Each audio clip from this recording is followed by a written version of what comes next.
Welcome back, grade 12. Now, let us look at 5.4.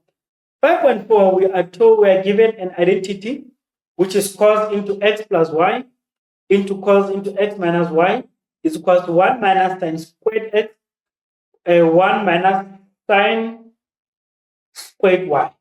Prove the identity. How are we going to prove this identity? We can see that the left-hand side, remember, when you prove identities, start with the side that is complex, then we can go and relate it to the right-hand side. So we can see the left-hand side in this case, it is the complex one. So at times it can be the right side, hand side that is complex.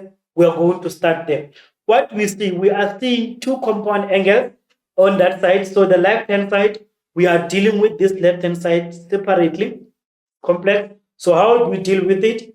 We can now introduce the concept of a compound angle. So the compound angle of cos x plus y, it is this one. It is cos x cos y minus sin x minus multiplied by sin y. Then the compound angle again of that cos is cos x cos y plus sin x multiplied by sin y. So when we're proving an identity, first thing that we do, look at the complex side. What we do, apply the reduction formula, apply your identities, apply the correlations, then simplify for as far as we can. Then when you get towards the end, you can now start using that as our direction. We'll see what we're going to do. Then from here, what do we now do? We are now seeing that we're going to distribute the two brackets together. How do you distribute them? So this first term to be multiplied with the first term there. Interesting. So cos x and cos x will multiply, give us cos squared x. Cos y and cos y is going to multiply and give us cos y squared. Then in the middle, what do you see? We are seeing that this is going to also multiply with our sign right there. Right. So for this one, I want us to expand it together from the beginning. What are we having? The first part we are fine, cos squared x multiplied by cos y squared y.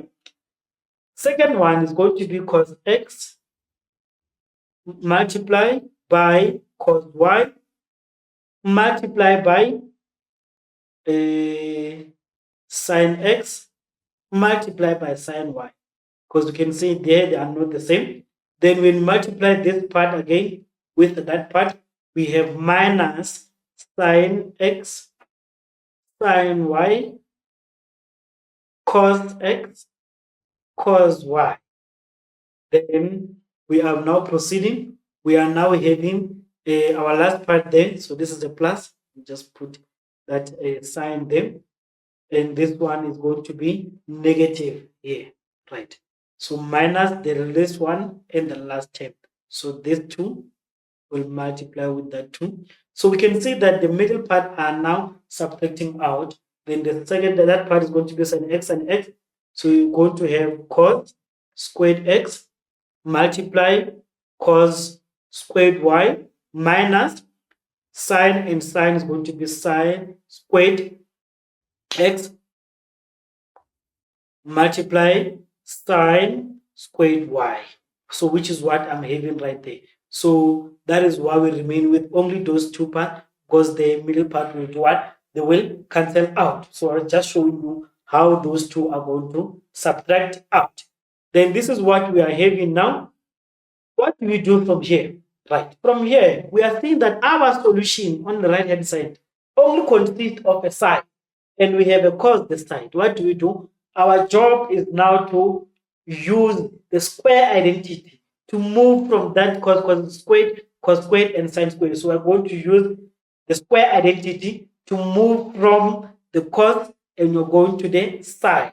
Because remember, our square identity was saying sine squared x is what? It's actually equals to, or let's just use the one of cos squared x. Sine squared x is cos squared x is equals to 1. So when we are now going to replace that cos squared x, we're going to say cos squared x is actually equals to, when we transpose this, is 1 minus sine squared x. Now in the space of cos squared x, I can replace it with 1 minus sine squared x due to the square identity. So square identity here, square identity here. So it's going to be 1 minus sine squared x, 1 minus sine squared y.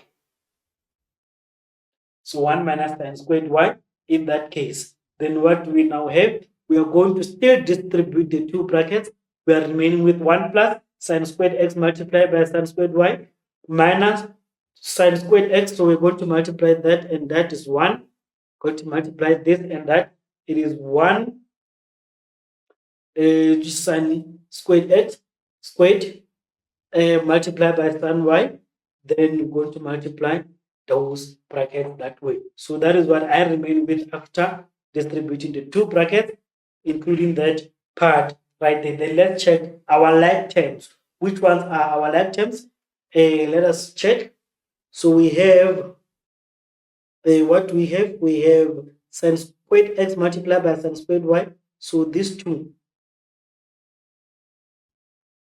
they will subtract out. So they subtract out, then we don't have them anymore. So we have 1 plus, or 1 minus sine squared x minus sine squared y, which is actually what we're having on our right hand side.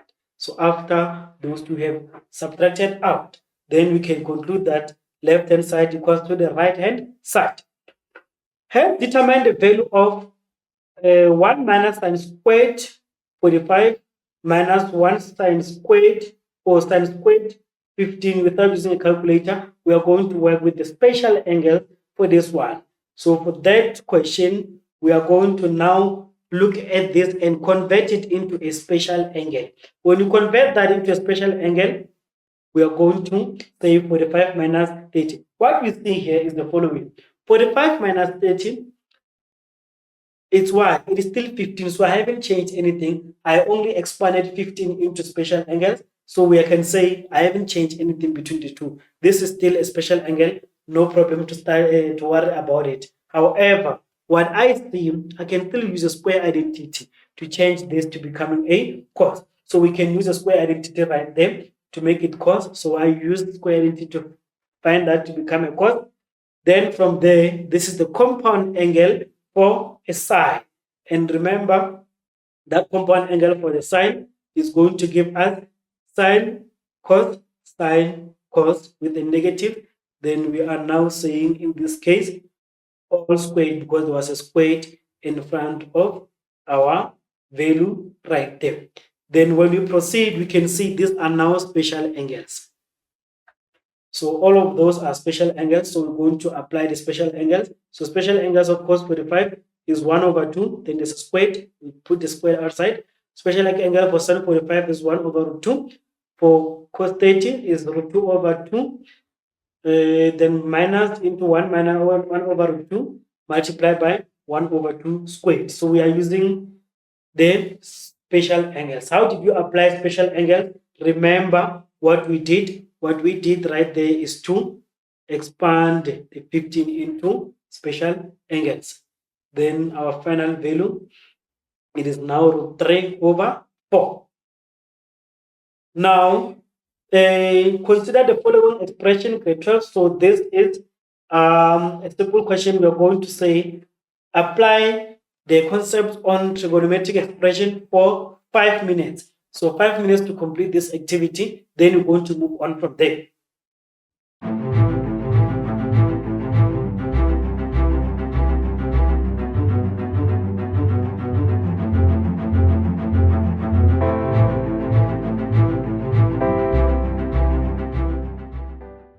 Welcome back, grade 12. Let us look at 5.5.1. So we need to rewrite the expression as a trig ratio, single trig ratio. So what we have 16 multiplied by cos to the power x cubed x minus 8 sine x, and we are having a multiplied by cos x in that case. So what can we do from here? We are going to say, for this question, we are going to start by applying the concept of a double angle for the sine. Right. So when we apply that double angle of sine, we can see that this gives us a nice double angle for the sine, and we are also going to expand on that part right there. Then we are going to have a solution where we're having those two. But before we apply on a double angle, we can actually take out a common factor here. Common factor for numbers, before I go there, so because I was just explaining the double angle issue. First thing that we do, common factor for numbers 16 and 8. So 8 is the common factor. So I put out 8 as a common factor. I have sine, so sine x is the common factor in terms of that ratio of sine. So sine x multiplied by the cos, it's only one cos there. So it's cos. So I'm going to take cos x. Then what we do, we divide by that. You know that, right? So what we have, from when I take out the common factor, from the first one, what do I remain with? Then we have 16 divided by 8, I have 2. Then we have sine and sine will cancel out. Then we have the cos, and the cos will remain with cos squared. Remember, when we take out a common factor, we are going to take the first term again and say sine x multiply cos to the power 3, divide by that, which is 8 sine x, multiply by cos x. What do we see? Sine and sine divide. 16 divided by 8, it becomes how much? It becomes 2. So this is the 2 that we're having. Then cos to the power 3 and divide by cos, it remains with cos x squared. Then that is where the 2 cos x come from. Then what do we see? Then we take the second term right there. What do we do to it? On our second term, this is our common factor. On the second term, we had 8. Oh, it's the same. 8 and 8 divide out, sine and sine divide out, cos and cos divide out. We remain with -1 right there. So that is how we get our -1. Then from here, what can we say? We can see that this is the double angle for cos. So that is the double angle that we have discussed. So that is our double angle for cos. Then from there, we can expand this to a double angle of cos. Then from right there, we can see that this is a double angle also for sine. So those are the double angle we're discussing. It's best to work with the double angle when we have simplified further. Then the double angle for sine, it becomes 4 sine 2x. Because remember, the double angle is sine 2x. It's equals to 2 sine x cos of x. So that is our double angle for the sine right there. So when you go back and now take it with that 8, then it's going to reduce to 4. Then you're going to have it correctly like that.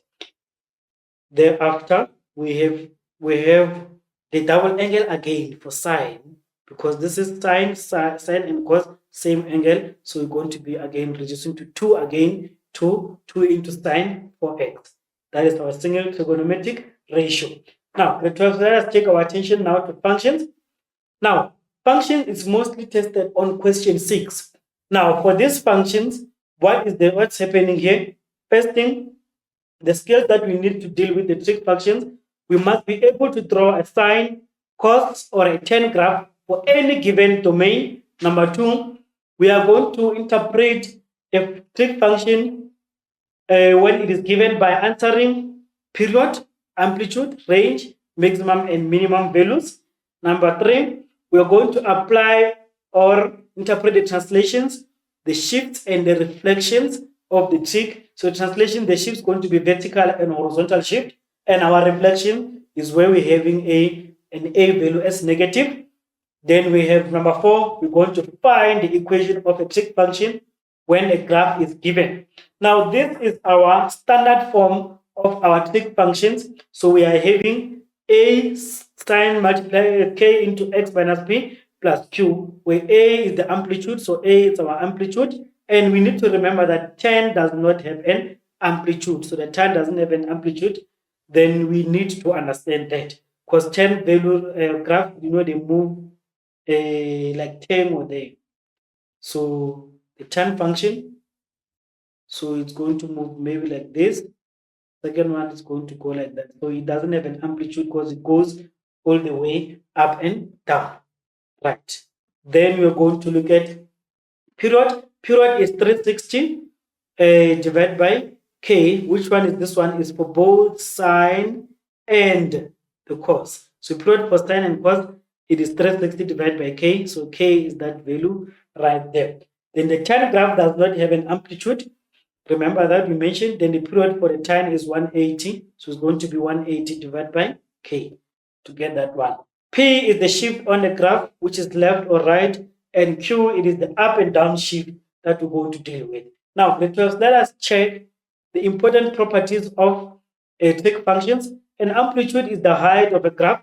It is the distance between the maximum and the central or axis, or the distance between the minimum or the central and the central. So that is to say, if this is my graph, amplitude is going to be here, central axis, and the maximum, or the central axis and the minimum. So that is our amplitude. Now let us move on. Then when you move on, we know that a tan does not have an amplitude, as it doesn't have a maximum value or a minimum value. Now let's look at the concept of an amplitude. So with regards to the amplitude, the following are happening.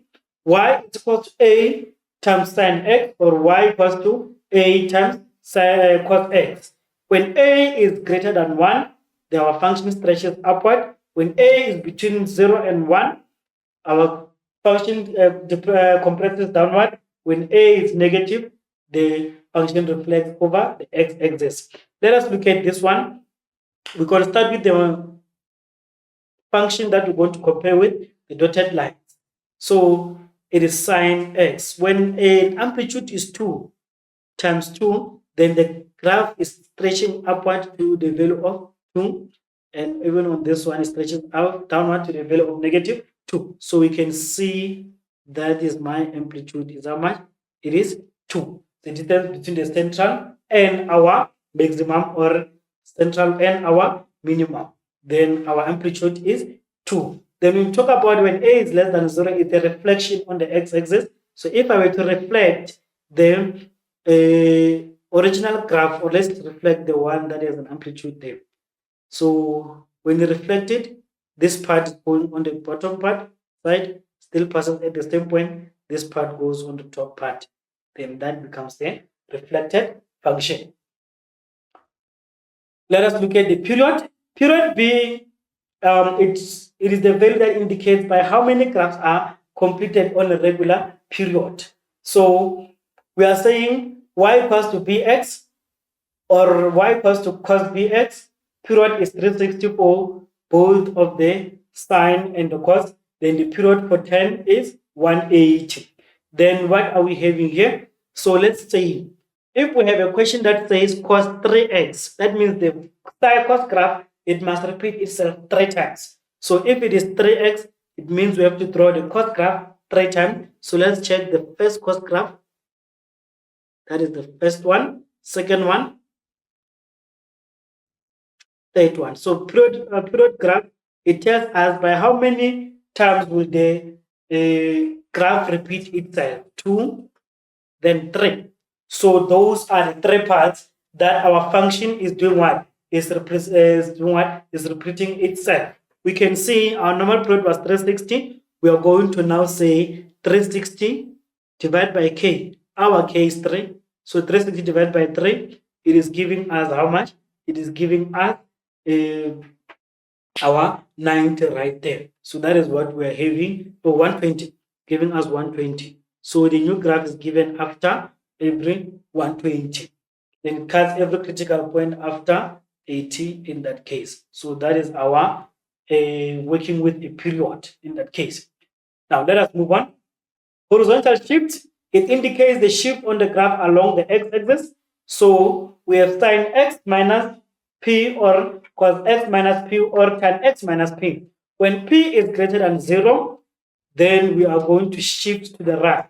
Then when we shift to the right, increase greater than 0, it is represented by x minus 30 there. When we shift to the right, we minus. When we shift to the left, we add.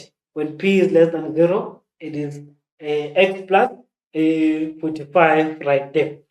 For an example, let us see cos x plus 45 for the interval of negative 360 to 360, which is the dotted line, and y, we can use that one for comparison. When it shifts plus 45, it means plus 45 means shifts to the left. So it goes to the left. So that is the plus 45 going to the left in that case. Then what do we have in this case? Our graph shifts 55 units to the left. So every critical point, it will now shift 45 units to the left. Now, grade 12, we have a question on trigonometry right there. So for this question, grade 12, you are given only 5 minutes to complete this activity.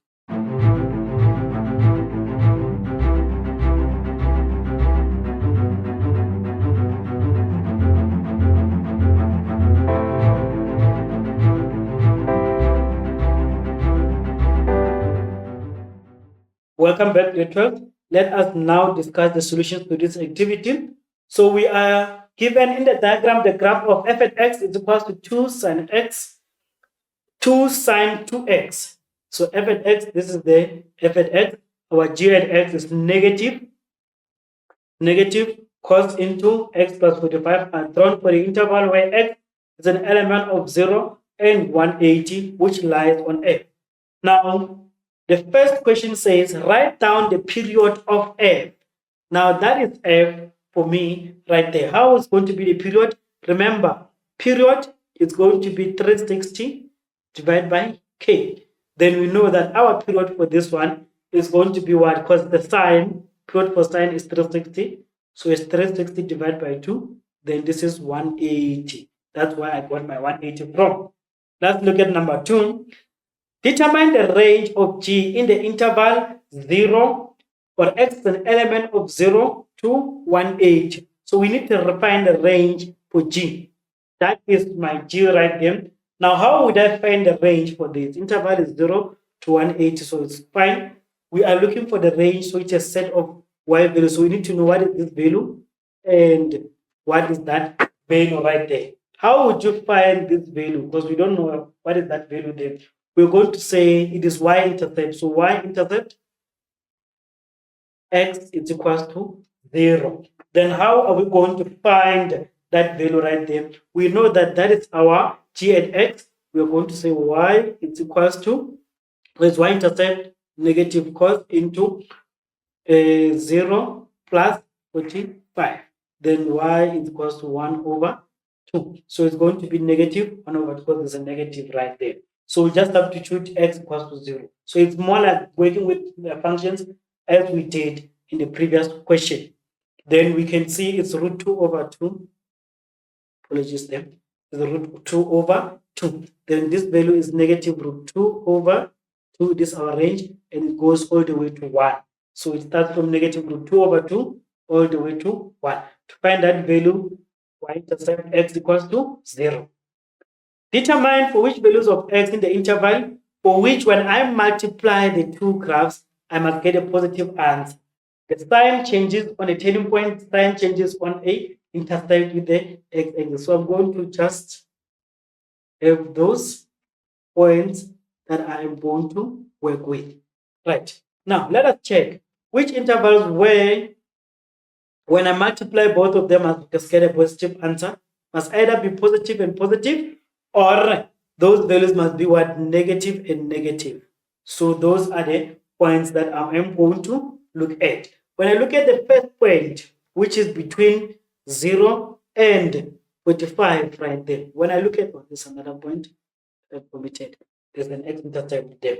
When I look at these 2 points, the f is positive and g is negative. I don't want that point. I want where both of them are positive or both are negative. Between 45 and 90, I can see f is positive and g is positive. So I want that side.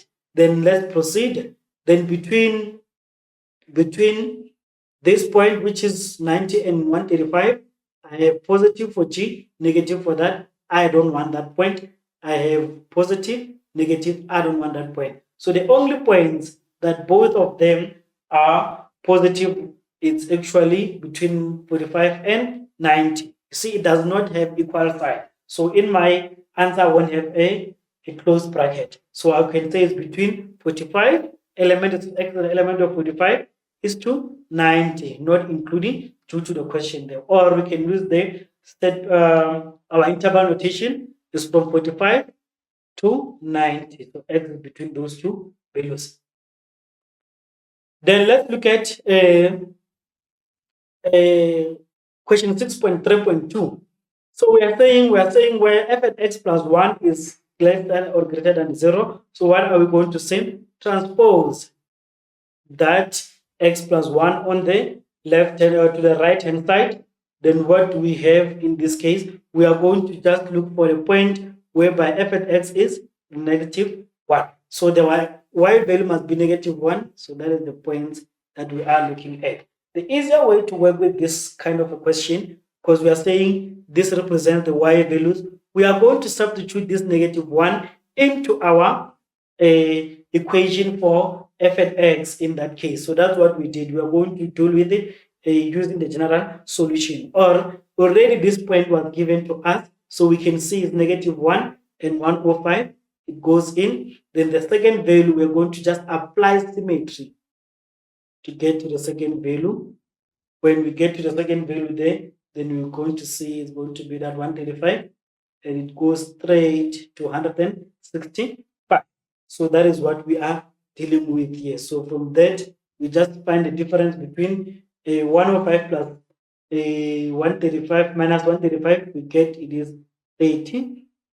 Then what we're going to say here, plus 30, 135 plus 30 gives us 165.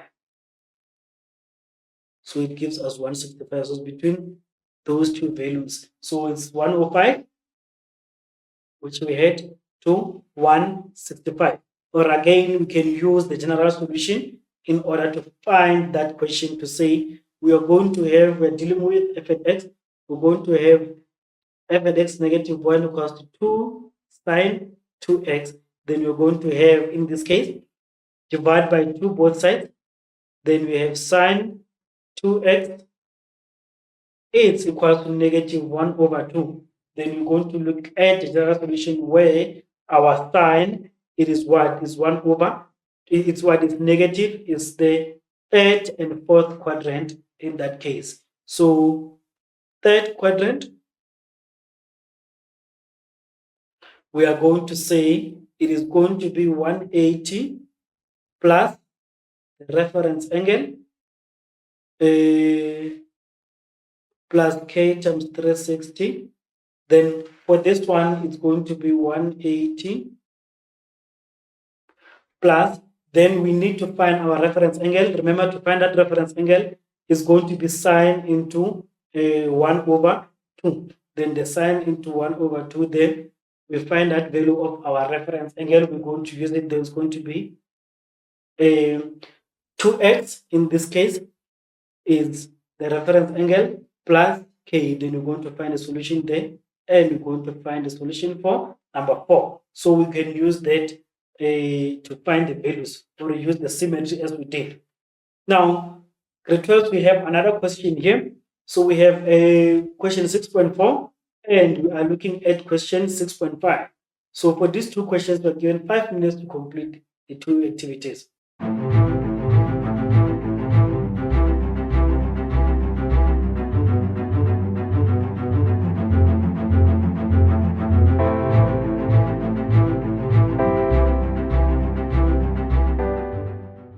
Welcome back, grade 12. Let us look at 6.4. 6.4, it says another graph P is defined as P at x is equals to negative f at x. K lies on P, or D, which is K is 2, negative 1, lies on P. Determine the values of K in the interval 0 is to 180. So what are we going to say? They're telling us P at x, it is found by reflecting the f at x over the x-axis. Then we are going to say from our f at x, we substitute f at x here, which is 2 sine 2x, multiplied by that negative value, then it gives us negative sine 2x. Then from here, we are going to substitute d. So we're going to say substitute point d. In this case, when we substitute point d, then we know that our d, it is k is to negative 1. So the y value is negative 1, as we have there. Then this is going to be my k right there. Then what we do from here, we are going to apply our general solution here. what we're going to have, we will have negative 2 sine 2x is equals to negative 1 divided by negative 2 divided by negative 2. Then sine 2x is equals to 30. That is going to give us 30 then it's going to give us 1 over 2. Then we're going to say 2x is equals to second function of sine over 1 over 2. Then our 2x is equals to what? It's equals to 30 divided by 2 divided by 2. Then we find that x is equals to 15. And that x, remember, it is my k. So k, it is equals to 15. After we find that k is equals to 15, we can actually use symmetry to find a corresponding value. Remember, p at x, it is the reflection of that f at x that goes that way. So I've reflected the f at x there. Then they're telling me that one value is 15. So when it's 15 is to 1, then the other value going to apply symmetry right there. Then we add 15 from 45. What we get, we will get the 75. Then the other value, remember, it's going to touch it twice in that case. So we're going to have this value as 15, or the other value is going to be how much? 75 is to 1 by using symmetry. And we can also use the general solution where we are going to look at our reference angle here. It is what? It was sine 2x. It is 1 over 2 in that case, where sine is positive. Sine is positive on the first quadrant and the second quadrant. On the first quadrant, it's a reference angle, so it's 15 degrees. Then on the second quadrant is 180 minus reference. Just don't have to show the rest of it. Then on the second quadrant, when sine is negative, is positive, it's going to be 180 minus 80, right? Which is 2x in that case. Then we're going to divide that by 2. We divide by 2. Then our x will become how much? It will become 75 for that second solution. So two things we can do, use symmetry or we can use the general solution. First quadrant is the reference angle. Second quadrant is 180 minus my reference angle, which is 180 minus 30. We're going to divide both by 2. Then 6.5, it says another graph G is obtained by translating P is obtained by translating G 45 to the left. So what we're going to say from G at X, when you translate this to the left, it's going to be affecting on the brackets. That is the first thing. Number 2, I'm going to have negative cos into X plus 45. To the left, we add again plus 45 again. Then we get X plus 90, which is the plus 90 we get there. Then we're going to use co-functions here. 90 plus x is on the second quadrant, and now second quadrant cos is negative. So we're going to have negative into negative sine x. So this is going to give us h at x is equals to the negative, and negative is going to remain with sine x. That is what we're going to remain with. Right. Now, grade 12, let us look at 2D and 3D in terms of this trigonometry. For 2D and 3D, this is what you need in order to work with these questions. Number 1, we're going to use the trigonometric ratios to calculate the length of sides or sizes of angles of a right angle triangle. We're going to use the sine rule to calculate the length of a side or the size of an angle of a non-right angle triangle. So we trig ratios when it's right angle triangle. If it's not a right angle triangle, we're going to use sine rule. We're going to use the cosine rule. We're going to use the area rule. So cosine rule to find the length and the side of a non-right angle triangle. Then the area rule to find what? The area of a non-right angled triangle. Then we're going to prove all of these rules. Now, in a sine rule, to calculate the length of a side or the size of an angle of a right angle triangle, you see it's going to be A over sine A with sine A, right? There's opposite and opposite. then B and sine B. So we're going to take those opposite angle, and the C goes with angle C.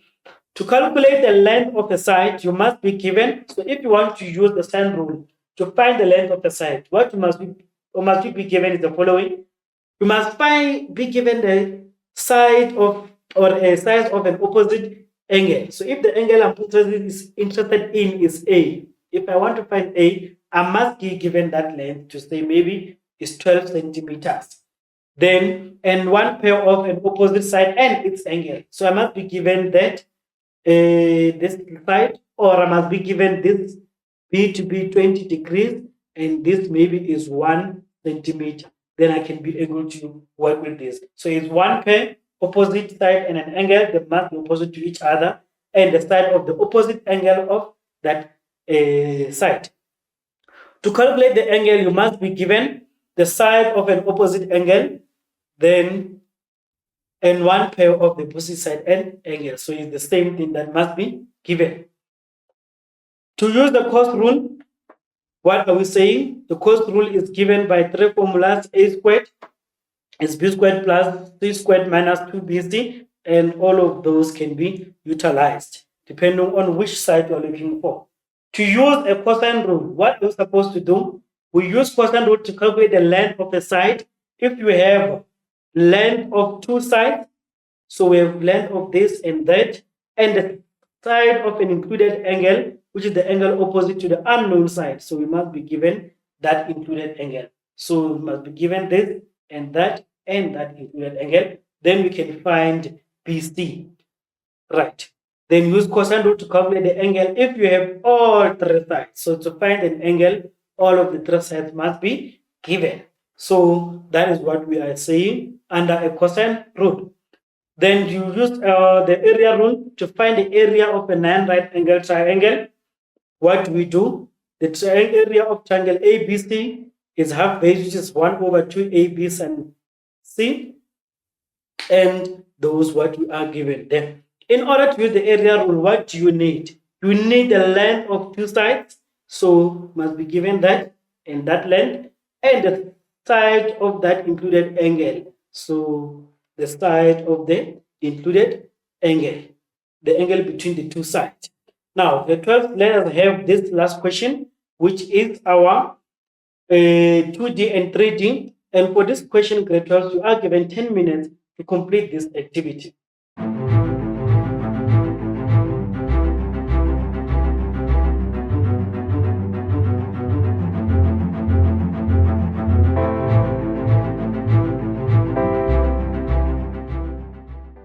Welcome back, grade 12. Let us look at how we work with the 2D and 3D. And you must remember the planes. You must know which planes you are working with.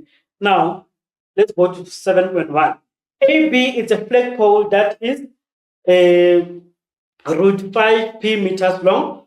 AC and AD are cables anchoring flagpole B, C, and D are on the same horizontal plane. BD is 2p meters and ADC is 45. So all of those are shown for us. Now, determine the length of AD in terms of P. Here is my AD. I can use which triangle? So AD is taking two planes. So I'm going to use the triangle, this one, to find that angle. And bear in mind the 45, it is not belonging to the triangle ABD. So there's triangle ABD. It does not belong to it because it is on ADC. You see, it's ADC. It is on the front triangle, as you can see. So the 45 can't work for me. So on ABD, I have 90. I have that side, and I have the side PC. What can I do to find AD? I can use Pythagoras because this is a right angle triangle. Now to find AD squared equals to AB squared plus BD squared. Then I have my AB, it was root 5p squared plus 2p squared, which is my BD squared. Then I have the root and the root cancels out. We have 5p squared, it's equals to 4p squared. That is my AD squared. Then these are like terms. So 4 plus 5 is 9. So we have 9p squared. Then you're going to square both sides. For this one, when you square both sides, what will remain with? We're going to have AD squared. So the square root of 9p squared. Square root of 9 is 3. Square root of p squared is p. Then AD it is p, 3p. So this was 3p. So we need to continue with that solution there. Show that the length of CD is equal to the length of CD is what I am looking to work with. So in triangle ADC, which is the triangle in front, ADC.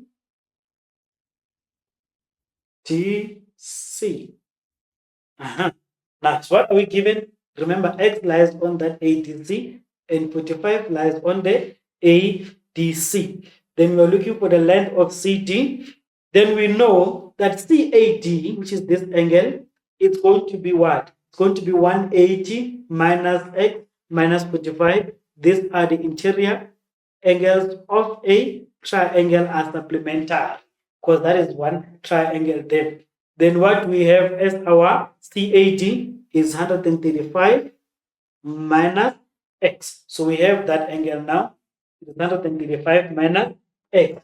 Then we can use our sine rule. How do we work with sine rule? We have the side per side and an angle, and we are looking for this one. So we can work with this and work with that. Easy like that. Now what are we going to do here? CD over sine A, which is that 135 over X, is equals to 3p, which is AD, all over sine X. So it is opposite of it is sine X. Then from here, we have CD is equals to, into in brackets is going to be what? We're going to cross multiply. Then when you cross multiply, we'll have, when you cross multiply, we have CD is equals to CD sine X CD is equals to 3p into 135 minus X. Then we divide by sine X, we divide by sine X. So that explains to us why we get that value right there. Then let's proceed. Remember, we are working with this triangle, which is the bigger triangle. We have this is 135 minus X. So we have 3p here that we are working with. Then what we see here, we can use the compound angle of an identity there. We expand it according to the compound angle. Then we can find the values of 135 and cos 135 and sine 135 using our special angles. And 135, it is a special angle. We can just use a calculator to find the value of 135 and cos 135. And those are the values that we are having in that case. Then what we do from here, we can see that root 2 over 2 is a common factor for those in a bracket. I pull it out as a common factor. I remain with sine X plus cos X. It's equal to 3p over root 2 over 2 in that case. Then when those two divide, right, then 3 times root 2 over p is equal to 3p. We know that the root 2 will now go as our denominator right there. Then that's what we remain with our final answer. We've proven that the value is our CD. It is further given that P is equal to 10 and X is 110. Calculate the area of ADC. So we're still working with ADC. So in triangle ADC, we know that the area of ADC is going to be what? ADC. It's going to be what? It's going to be a half base. Our half of AD. So it's going to be AD. We can say half base. Remember, this is not a right angle triangle. So we're going to say half of 18, multiplied by CD sine ADC. So we're going to work with this. But remember, to work with an area rule, we have two sides and included angle. So that is the included angle we're having is 45. And the side of AD, it was already given as 3p. Then CD we found from the previous question. So we're going to substitute the values as we do. Then we're saying area of AD is equal to 1 over 2 3p multiplied by CD, our CD as we found on our previous question. Even if you fail to prove that CD, we can use it from the question. Then sine 45 which is the included angle that I need to use. We can't work from here because we have unknown and we have the unknown of CD here. Then from here, we're going to substitute the values. Which values are substituting? P, it is 10. Whenever I say P, I put 10. Then there's a P again. Whenever I see my X is 110, then when there's X, I place 110. We punch everything in our calculator. Then our area is 143,11 meters square. So to use the area rule, remember, we must have included angle on the two sides. So the two sides that we are checking, we're going to use its included angle. Now, grade 12, that brings us to the end of our lesson. So the preview for the next lesson, what are we going to focus on our next lesson? We are going to look at grade analytical geometry, which is grade 11 revision, number 1. We're going to revise the following: the concept of a midpoint, gradient, distance. Number 1, we're going to say, we're revising those. We are going to look at the equation of a line through the two given points. We're going to find the equation of the line through one point parallel or perpendicular to the given line. The angle of inclination, where m is equal to tan theta, is the gradient of the line, which the line is restricted to 0. And 180, what we're saying is that the inclination angle theta is restricted between 0 and 180. Thank you. Enjoy the rest of the day. We'll meet again in our next lesson.